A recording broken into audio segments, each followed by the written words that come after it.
Vamos falar então sobre partida com chave compensadora. Mas para falar sobre chave compensadora, eu queria começar a falar sobre autotráfego, um autotransformador.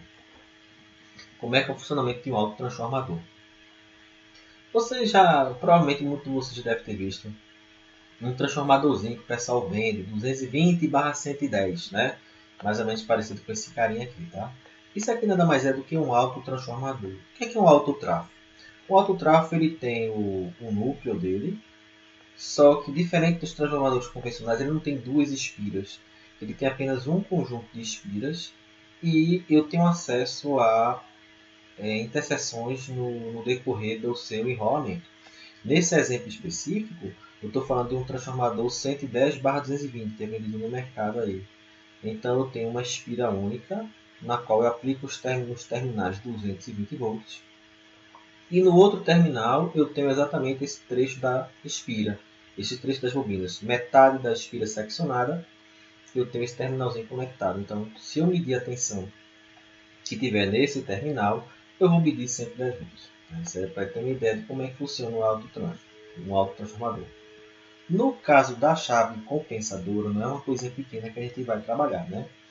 Nós vamos pensar em ele vai ser de acordo com a potência dos nossos motores que vão ter essa partida. E na chave compensadora eu vou ter normalmente o que a gente chama de TAP, né? Um TAP de 50%, um TAP de 65%, um TAP de 80%. Normalmente nós temos ou 80 e 65% ou podemos até ter esses três TAPs que nós chamamos. Seguindo esse mesmo exemplo, se eu tiver uma tensão aplicada em um dos terminais, né, no terminal inteiro da bobina 220 volts, na saideira eu posso ter 110 se for no TAP de 50%, eu posso ter 143 se for no TAP de 65%, eu posso ter 176 se for no TAP de 80%. Enfim, o que eu estou buscando é uma menor tensão de saída, tá?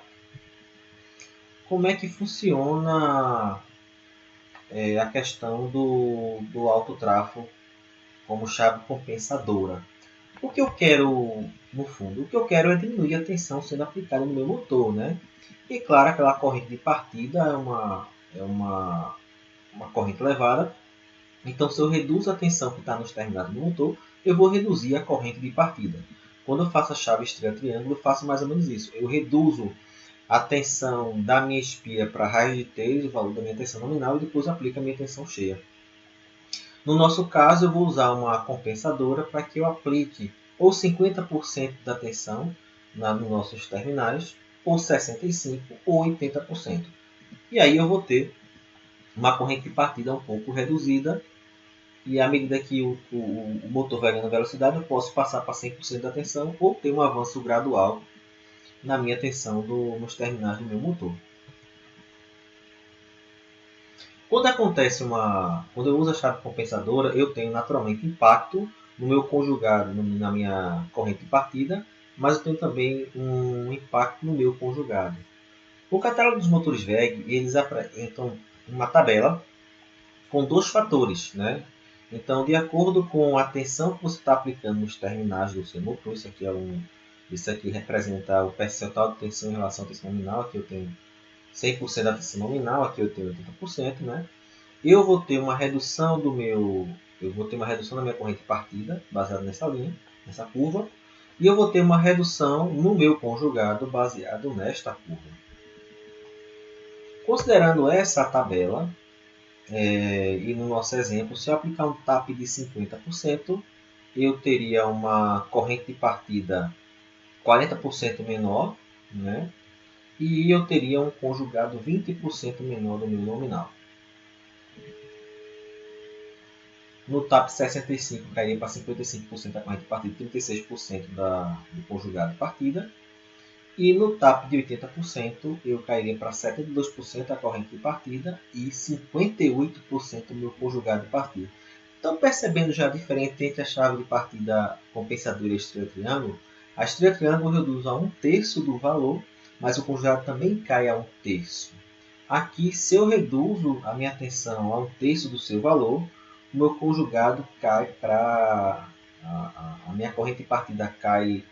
Desculpe, quando eu reduzo a minha corrente de partida para 2/3 do seu valor, um terço do seu valor, o meu conjugado cai praticamente ele fica a um terço do seu valor. Eu reduzo a minha corrente de partida a um terço. Eita, que eu gaguejei agora. Começa de novo. Volta.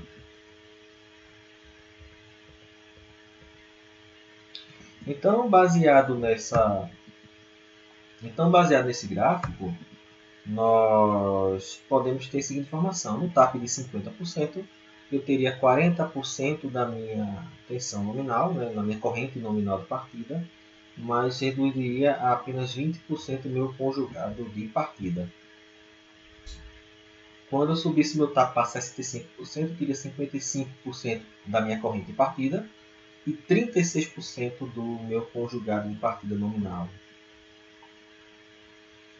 No TAP de 80%, eu teria 72% da minha corrente de partida e 58% do meu conjugado de partida. Outras fontes também fazem a seguinte cálculo, né? Baseado na tensão do TAP, o meu conjugado ele reduziria ao quadrado da tensão aplicada no meu motor. Então, se eu tenho uma tensão de 50% do valor, eu cairia para 25% do meu conjugado, a 65% eu cairia para 42% e a 80% eu cairia para 64%. Então, muitas vezes você escuta falar que uma chave de partida o conjugado reduz ao quadrado da tensão aplicada. E como é que mostra como é que seria a característica do nosso conjugado? Perceba que no decorrer da rotação do meu motor, uma chave de partida compensadora, se eu aplico 85% da minha tensão nominal, eu reduzo a curva da minha corrente de partida. Ela segue mesmo a curva, mas ela tem uma redução percentual. E a mesma coisa acontece com o meu conjugado. Esse aqui seria o meu conjugado de partida nominal. E utilizando 85% da minha tensão nominal, a minha nova curva ficaria nesse formato.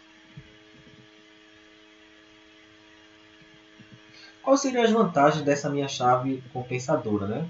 Eu já sei que com um TAP de 65%, né, a minha corrente é aproximadamente igual à corrente da chave estrela-triângulo. Né? Eu reduzo ela a praticamente um terço.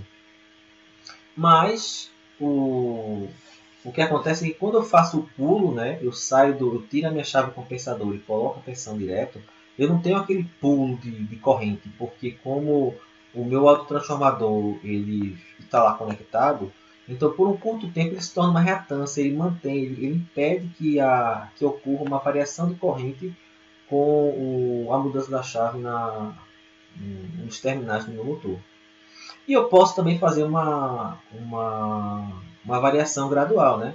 Ao invés de eu colocar apenas um TAP, eu poderia colocar um de 65%, depois migrar para 80% e até eu poderia ter um alto tráfego com um TAP de 90%. E assim eu ia ter uma graduação da tensão nos meus terminais do motor até que ele pudesse ter a sua velocidade, até ele atingir a sua velocidade nominal. A desvantagem é o limite de frequência de manobra. Então, assim, eu dimensiono meu autotransformador de acordo com a frequência de manobra. 15 operações por hora, 14 operações por hora, 16 operações por hora. Quantas vezes eu vou ficar chaveando, eu vou partir e eu vou parar no motor. Partir e vou parar no motor. Depende dessa quantidade de partidas, né? Essas partidas constantes, elas influenciam no dimensionamento do meu autotransformador. Então, se eu tenho muitas frequências de manobra, eu teria que ter um autotransformador mais volumoso, mais robusto para compensar essa variação constante de partidas. Né? Outra é que ela se torna mais cara que a chave estrela-triângulo, porque as chaves estrela-triângulo só são contadoras.